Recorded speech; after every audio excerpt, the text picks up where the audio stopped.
तो sir experience भी बना के दिए कि आपका कार्यकाल बहुत बढ़िया रहा है। तो फिर हमारे ऊपर क्या ब्लेम है कि जो हटा दिया गया? तो हम दोबारा पूछने के लिए गए कि हमको सर एथी दिया जाए, क्या कहिए प्रोसीडिंग हटाने का, तो हमको बोला जा रहा है आ जाइए कल आइए। अचानक 28 तारीख को एक लेटर निकलता है कि अस्थायी समिति के बैठक हुई है और बैठक में 5 लोगों का आपका सेवा मुक्त किया जाता है। हम लोग तो ऑफिस में काम कर रहे हैं, बैठक में किसी को बुलाया नहीं जाता है। ऐसे ही हटा दिया गया। जब हम प्रोसीडिंग मांगे कि प्रोसीडिंग हमको दिया जाए, किस कारण हटाया गया, तो प्रोसीडिंग के लिए आवेदन भी हम लगाए हैं, जो वहाँ दिया हुआ है। आवेदन हमने ज्वाइनिंग का भी लगाया, आवेदन 20 3 को लगाए हैं। नमस्कार, मैं हूं सोनू और आप देख रहे हैं मीडिया दर्शन अखबार का यूट्यूब चैनल। हम अभी मौजूद हैं सासाराम के कलेक्ट्रेट परिसर में और यहाँ पर दो जो शख्स दिख रहे हैं, यहाँ पर ये आवेदन लेकर पहुंचे हुए हैं और यहाँ पर जाकर जिला पदाधिकारी को इन्होंने ज्ञापन सौंपा है। मैं इन्हीं लोगों से जानूंगा कि पूरा मामला क्या है। आपको बता दूं कि इन लोगों का आरोप लगाया जा रहा है नगर परिषद के ईओ पर कि वहां पे लगभग ये 4 साढ़े 4 साल से कार्यरत थे और वहां पर नगर परिषद में सहायक और पर्यवेक्षक के रूप में ये सेवा दे रहे थे और वहां से बे नोटिस के वहां से इनको ईओ के द्वारा निकाल दिया गया है। पूरा मामला इन्हीं से जानते हैं कि पूरा मामला क्या है। क्या नाम है पहले ये बताइए। मेरा नाम मनीष कुमार सिंह हुआ। अच्छा, यहाँ पर आवेदन देने के लिए पहुंचे हुए? हाँ, किनको आवेदन देने के लिए पहुंचे हैं? हम यहाँ डीएम सर को ज्ञापन देने के लिए पहुंचे थे और ओएसडी सर को हमने ज्ञापन दिया भी। डीएम साहब नहीं मिले? डीएम साहब नहीं मिले और ओएसडी सर बोले कि ठीक है, इस पर हम जांच कराई जाएगी और आगे जो होगा आपको बताया जाएगा। तो फिर उसके बाद फिर हम लोग गए कार्यालय अधीक्षक को देने के लिए। तो कार्यालय अधीक्षक से हम लोग रिसीविंग लेना चाह रहे थे, तो उनको द्वारा बोला गया कि आप जब ओएसडी सर को दे दिए हैं तो फिर हम ये आवेदन नहीं ले सकते, हम रिसीविंग नहीं दे सकते हैं। ओएसडी सर 3-4 दिन के बाद आइए तो फिर आपको जो है जो नंबर रहेगा, लेटर नंबर आप ले लीजिएगा। कहाँ काम कर रहे थे आप पहले? नगर परिषद डेहरी डालमिया नगर में। नगर परिषद डेहरी डालमिया नगर में कर रहे थे। नोटिस जब आपको हटाया गया तो नोटिस वोटिस आया था इससे कुछ नहीं, ना नो शो कॉज किया गया, नो नोटिस दिया गया। शो कॉज और नो नोटिस? कुछ नहीं, कुछ भी नहीं, डायरेक्ट हटा दिया गया। हटा दिया गया और बताया गया कि आपको 28 तारीख को जो बैठक हुआ था सशक्त द्वारा, उसी के थ्रू आपको हटा दिया गया। यहाँ बैठक में आप लोगों को बुलाया गया था, नहीं जा पाए थे क्या? नहीं, बैठक में भी नहीं बुलाया गया था। हम लोग तो ऑफिस में काम कर रहे हैं, बैठक में किसी को बुलाया नहीं जाता है। ऐसे ही हटा दिया गया। जब हम प्रोसीडिंग मांगे कि प्रोसीडिंग हमको दिया जाए, किस कारण हटाया गया, तो प्रोसीडिंग के लिए आवेदन भी हम लगाए हैं, जो वहाँ दिया हुआ है। आवेदन हमने ज्वाइनिंग का भी लगाया, आवेदन 20 3 को लगाए हैं, उसका नहीं मिला है और हटाने का भी 28/2 को जो हटाया गया उसका भी हम प्रोसीडिंग मांगे कि किस कारण हटाया, वो भी नहीं दिया गया। इन दिलीप कुमार गुप्ता जी के थ्रू भी आरटीआई भी लगाए हुए, पेपर जमा हो गया, आरटीआई भी लगाया गया है, उसका भी 30 दिन भी हो गया, उनका भी प्रोसीडिंग इनका भी नहीं मिला है। क्या कारण है मालूम नहीं। कितने लोगों को वहाँ से हटाया गया? आदमी को हटाया गया। कोई जाति कुछ दिक्कत था क्या सर का? देखिए वहाँ पर जाति विशेष हम कह सकते हैं इसमें, इसलिए कि इसमें सब बड़े कास्ट भी हैं, गुप्ता जी भी हैं, राजपूत भी हैं और पंडित जी भी लोग भी हैं। जाति विशेष टारगेट हो सकता है। मतलब आपका आरोप सीधा सीधी है कि आप ईओ पर आरोप लगा रहे हैं कि टारगेट किया जा रहा है? टारगेट किया जा रहा है जाति विशेष लोगों पर। हाँ, ये देखिए जाति विशेष लोगों पर शक है, इसलिए कि टोटल हम लोग बड़े कास्ट ही हटे हुए हैं, ये गुप्ता जी भी हैं। मगर ऐसा कहीं नहीं है कोई भी नियमावली में कि आपको डायरेक्ट हटाया जा सकता है। नियम नहीं, आप और हटाने से पहले शो कॉज और नोटिस जारी किया जाता है। तो फिर हम जब 10 तारीख को गए एथी लेने के लिए एक्सपीरियंस, तो सर एक्सपीरियंस भी बना के दिए कि आपका कार्यकाल बहुत बढ़िया रहा है। तो फिर हमारे ऊपर क्या ब्लेम है कि जो हटा दिया गया?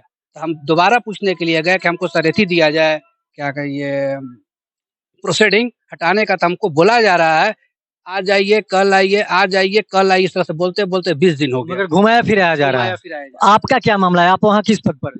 हम वहाँ पहले पर्यवेक्षक के पद पे थे, सफाई विभाग में काम करते थे और आप 3 साल पहले या 4 साल पहले सुने होंगे कि डेहरी नगर परिषद पूरे बिहार में नंबर 1 पे आई थी, उसके मैं मुख्य पर्यवेक्षक था। हम लोग को काम देख करके फिर बोर्ड अस्थाई से पास कर करके पार्क के लिए नियुक्त किया गया। यानी पिछले 3 सालों में नगर परिषद के द्वारा जो भी जिम्मेवारी दी गई हम लोग ईमानदारी से निभाते रहे। अचानक 28 तारीख को एक लेटर निकलता है कि अस्थायी समिति के बैठक हुई है और बैठक में 5 लोगों का आपका सेवा मुक्त किया जाता है। और आपके जगह पर अभी तक तो किसी को लिया नहीं गया है, लेकिन सेवा मुक्त किया जाता है। हमें ना कोई खबर आती है, ना कोई शो कॉज, ना कोई नोटिस। जाने पर कहा जाता है कि हम लोग को अस्थायी समिति में सभी पार्षद का विरोध था, इसलिए हम लोग आपको हटा दिए। तो हमने कहा भी कि सर अगर विरोध था तो कोई लिख दिया होगा ना। पार्षदों से मिले तो बोला कोई ऐसा बात नहीं है, जो भी है वो लोग अपने मन से किए।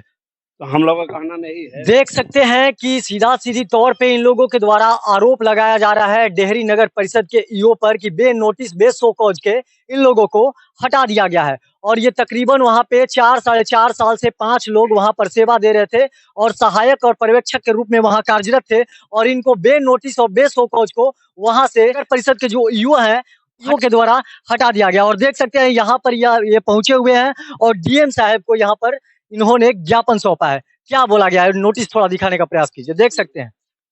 नोटिस में जिस जिस अस्थायी समिति का बैठक का हवाला दिया गया है, आज 28 फरवरी के बाद 2 महीना होने जा रहा है, उसका प्रोसीडिंग का एक कॉपी हमने आरटीआई भी डाला, नगर परिषद अभी तक हमें वो उपलब्ध नहीं करा पाया। यानी उस 62 में क्या हुआ, क्या नहीं, उसका प्रोसीडिंग भी कागज भी नहीं लिखाया गया है। और जिसका विरोध उप मुख्य पार्षद रानी कुमारी ने जमकर विरोध किया है कि बैठक में किसी भी कर्मचारी का हटाने का कोई निर्णय नहीं लिया गया है। ये जो भी हुआ है बाद में हुआ है। यानी उस बैठक का जो हवाला दिया जा रहा है, वो बैठक में ऐसा कोई निर्णय नहीं लिया गया है कि किसी कर्मचारी को हटाया जाए। इसका पेपर वगैरह प्रशासन सब है, सब मेरे पास कागज है और सारा सारा शहर जानता है, एसक्यूटिव भी जानते हैं और शायद डीएम साहब को भी उप मुख्य पार्षद लिख करके दिए हैं कि ये गलत तरीका है। और मेरा भी कहना है कि जब हम लोग निर्दोष है तो क्यों हटाया गया है। वहाँ एक अलग तरह की राजनीति हो रही है और उसके तहत हम लोग को बेरोजगार किया गया है। देख सकते हैं कि सीधा-सीधी तौर पे इन लोगों का आरोप है कि वहाँ पे राजनीति हो रहा है। देख सकते हैं कि किस तरह से अधिकारियों के द्वारा वहाँ पे इन लोगों को निकाल दिया गया है। वहाँ पे तकरीबन 4 साढ़े 4 साल से ये लोग कार्यरत। ईओ साहब से फिर आप जो बात की है कभी इस मामले में? हाँ, हाँ, 2-3 बार गए मिलने के लिए। एक बार गए तो वो बोले कि प्रोसीडिंग कहाँ लिखा हुआ है कि प्रोसीडिंग किसी को देना है? प्रोसीडिंग किसी को देने का आदेश नहीं है, नहीं इसके हम नहीं देंगे। तो हम कहें कि आप बताइए सर कि हम कैसे जानेंगे कि क्या कारण से हमको ब्लेम से हटाया गया? प्रोसीडिंग में जब होता है तो प्रोसीडिंग हमको मिलना चाहिए ना कि कारण क्या है?